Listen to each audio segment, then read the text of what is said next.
ఎన్నికల దగ్గర నుంచి కూడా జగన్మోహన్ రెడ్డి గారికి 11 సీట్లు వచ్చి ఇప్పుడు అందరూ రాజీనామా చేస్తున్నారు. నెక్స్ట్ ఎలా కంబ్యాక్ ఇస్తారంటారు? జగన్మోహన్ రెడ్డి ఈ రోజున బ్యాలెట్ పేపర్ ఎన్నికలు పెడితే 150 సీట్లు తక్కువ రావు. 150 సీట్లు ఈ రోజున బ్యాలెట్ పేపర్ ఎన్నికలు పెడితే 150కి తక్కువ రావు. ఓకే, ఎందుకు అట్లా చెప్తున్నారు? నేను చెప్తున్నాను కదా, 2024 ఎన్నికల్లో కూడా జగన్మోహన్ రెడ్డియే గెలిచాడు.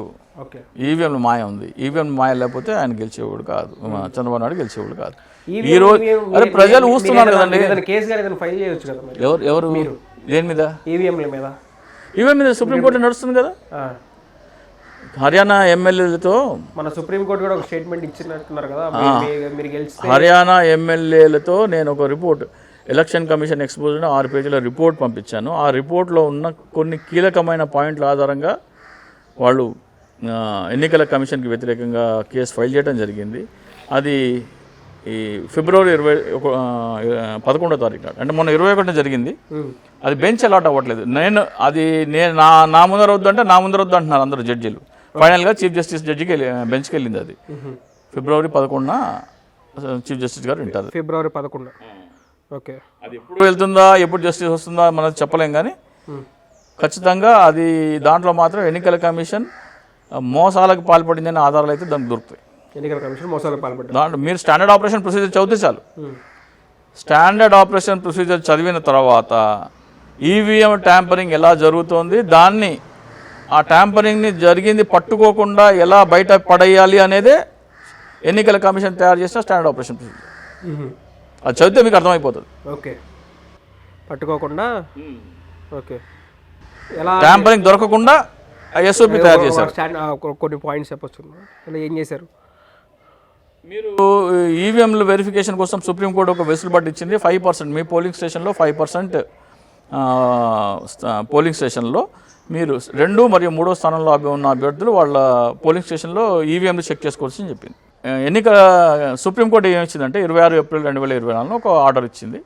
ఎవరికైనా సరే ఈవీఎంల మీద అనుమానాలు ఉంటే వాళ్ళ నియోజకవర్గంలో 5% పోలింగ్ స్టేషన్లలో ఈవీఎంల వెరిఫికేషన్ కోసం అప్లై చేసుకోవచ్చు. దానికి స్టాండర్డ్ ఆపరేషన్ ప్రొసీజర్ ఎన్నికల సంఘం తయారు చేయాలి. దానికి ఎంత ఫీజు అవుతుందో కూడా ఎన్నికల సంఘం తయారు చేయాలి అని చెప్పేసి సుప్రీంకోర్టు తీర్పిచ్చింది. ఎప్పుడు? 26 ఏప్రిల్ 2024. లోక్సభ ఎన్నికల తర్వాత కొంతమంది అప్లై చేసిన తర్వాత దాంట్లో బాలినేని శ్రీనివాసరెడ్డి కూడా ఉన్నాడు.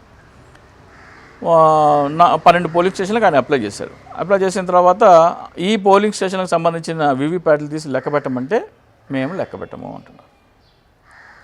దాంట్లో ఎటువంటి అవకతవకలు లేకపోతే, ఆ వీవీప్యాట్లు ఈవీఎం గణాంకాలతో సరిగ్గా సరిపోతాయనే నమ్మకం మీకుంటే, ఈవీఎంలో ఎటువంటి దగా ద్రోహం లేకపోతే, మోసం లేకపోతే వీవీప్యాట్లు వేసి ఒక్కసారి కాకపోతే 1000 సార్లు లెక్కేసుకోయా అనాలి. అవునా కదా? అవును. అవి లెక్క పెట్టద్దు అంటున్నారు.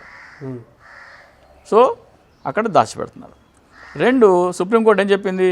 2 మరియు 3 స్థానాల్లో ఉన్న వాళ్ళకి 5% పోలింగ్ స్టేషన్లో వెరిఫికేషన్ చేసుకునే అవకాశం ఉందని చెప్తుంది. 2, 3 స్థానాల్లో ఉన్న వాళ్ళకి ఫస్ట్ అయితే అక్కడ గెలిచిపోతాడు.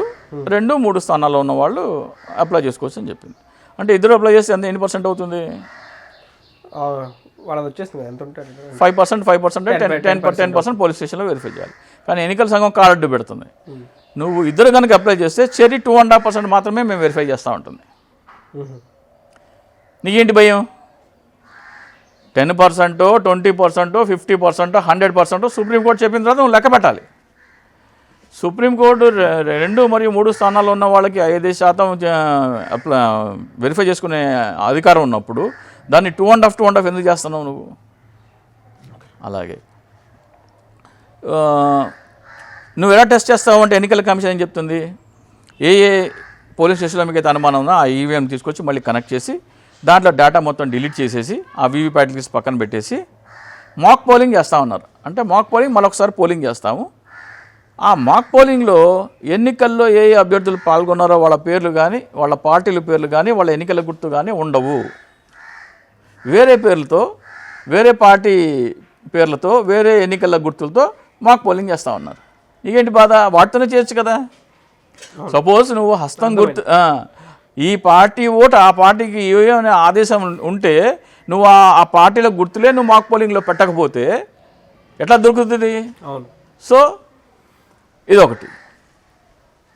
అలాగే నువ్వు ఒక నియోజకవర్గంలో పోటీ చేయడం కోసం కట్టాల్సిన ఫీజు 10,000 అసెంబ్లీకి, 25,000 లోక్సభకి. అయితే ఒక్క పోలింగ్ స్టేషన్ వెరిఫికేషన్కి 47,200 పెట్టింది ఎన్నికల కమిషన్. 47,200. ఉత్తరప్రదేశ్లో ఒక పార్లమెంట్కి మొత్తం అన్ని స్థానాలకి ఒకవేళ ఇది ఎంత ఖర్చు ఎంత అవుతుందయ్యా అని లెక్కేస్తే 10 కోట్లు కట్టాలి. 10 కోట్లు పార్లమెంట్కి. మహారాష్ట్రలో కూడా 400 స్థానాలు. 400 స్థానాలు ఏంటో అంటే 1,20,00,000 కట్టాలి. 1,20,00,000 అంటే 1,20,00,000 కట్టాలి. సో అంత హై ఫీజు ఎందుకు పెట్టావు? ఎట్టాగా ఓడిపోయావు మళ్ళీ ఇది ఎందుకురా బాబు అని పెట్టుకోవడానికి. సో ఇవన్నీ చూస్తే ఎన్నికల కమిషన్ ఈవీఎంల వెరిఫికేషన్ని తప్పించుకోవడం కోసమే ఈ స్టాండర్డ్ ఆపరేషన్ ప్రొసీజర్ తయారు చేసింది. ఇది చదివితే మనకు అర్థమైపోతుంది. ఖచ్చితంగా ఈవీఎంలో ట్యాంపరింగ్ జరుగుతుంది. ఆ ట్యాంపరింగ్ దాచిపెట్టడం కోసమే ఎన్నికల కమిషన్ దీన్ని ఈ స్టాండర్డ్ ఆపరేషన్ ప్రొసీజర్ని మొత్తం ఈ ట్యాంపరింగ్ని దాచిపెట్టి కప్పిపుచ్చేందుకే ఎస్ఓపి తయారు చేసింది. సో ఇవన్నీ నేను హర్యానా, మహారాష్ట్ర ఎమ్మెల్యే అభ్యర్థులకి ఇవన్నీ మీరు అడగండి కోర్టులో అని చెప్తే వాళ్ళు పిటిషన్ వేస్తే ఆ పిటిషన్ వాయిదాల మీద వాయిదాలు పడుతుంది. అది పిటిషన్ కోర్టు ముందుకు వస్తే ఇవన్నీ ఆ సుప్రీంకోర్టు ఏం చెప్పింది? మైక్రో కంట్రోలర్ వెరిఫై చేయమని. మైక్రో కంట్రోలర్ ఆఫ్ ఈ VVPAT, ballot unit, control unit and VVPAT verify చేయమంది. అసలు తీసేసాడు. అది ఆ వెరిఫికేషన్ లేదు. ఓకే. సో ఇవన్నీ చూస్తే మనకి ఏమర్థం అవుతుందంటే దొంగతనం అయితే జరిగింది, దొంగను పట్టుకోకుండా ఏమేం కావాలో అవన్నీ. ఓకే. మరి అప్పుడు ఆంధ్రప్రదేశ్ ఎలక్షన్స్ అప్పుడే పార్లమెంట్ ఎలక్షన్స్ కూడా జరిగినాయి. పార్లమెంట్ ఎలక్షన్స్ కూడా మరి బీజేపీకి ఎందుకు అన్ని సీట్లు రాలేదు? సింపుల్గా అదే చెప్తున్నాను. ఇప్పుడు చాలామంది ఇదే మాట అంటారు. ఏమడుగుతారు? 2 క్వశ్చన్లు అడుగుతారు. బీజేపీ జాతీయ స్థాయిలో 240 సీట్లు రావాలి కదా, 400 సీట్లు తెచ్చుకోవచ్చు కదా ఎలా అని. ఇప్పుడు మీరు చైతన్య కాలేజ్, నారాయణ కాలేజ్ ఉంది. వాళ్ళ స్టూడెంట్ వీక్గా ఉన్న స్టూడెంట్కి స్లిప్లు అందిస్తారు, మెరిట్ స్టూడెంట్కి అందించరు.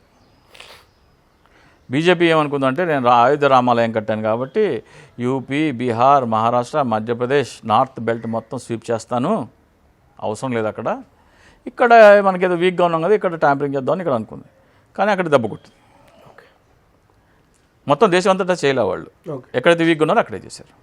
2 ఇంకోటి ఏంటంటే 2019లో జగన్మోహన్ రెడ్డి కూడా ఈవీఎం ట్యాంపరింగ్ ద్వారా గెలిచారా అంటున్నారు. 2019లో జగన్మోహన్ రెడ్డి ఈవీఎం ట్యాంపరింగ్ ద్వారా గెలిస్తే 2024లో ఎవడన్నా వద్దనుకుంటాడా? అంతే కదా. 2019లో నేను ఈవీఎం ట్యాంపరింగ్ వల్ల గెలిచానే అని ఉన్నట్టు నాయకుడు ఎవరు ఆ అవకాశాన్ని వదులుకోడు. నంబర్ 1. నంబర్ 2, ఈవీఎం ట్యాంపరింగ్ వల్ల గెలిచిన వాడికి ఓట్ల మీద, ప్రజల ఓట్ల మీద గెలిచిన వాడికి ఉన్న తేడా చెప్తాను. ప్రజల ఓట్ల మీద గెలిచిన వాడు నేను ప్రజలకు ఇచ్చిన హామీలన్నీ ఫుల్ఫిల్ చేయాలి అనే తపన ఉంటుంది. దానికోసం కసితో పనిచేస్తాడు.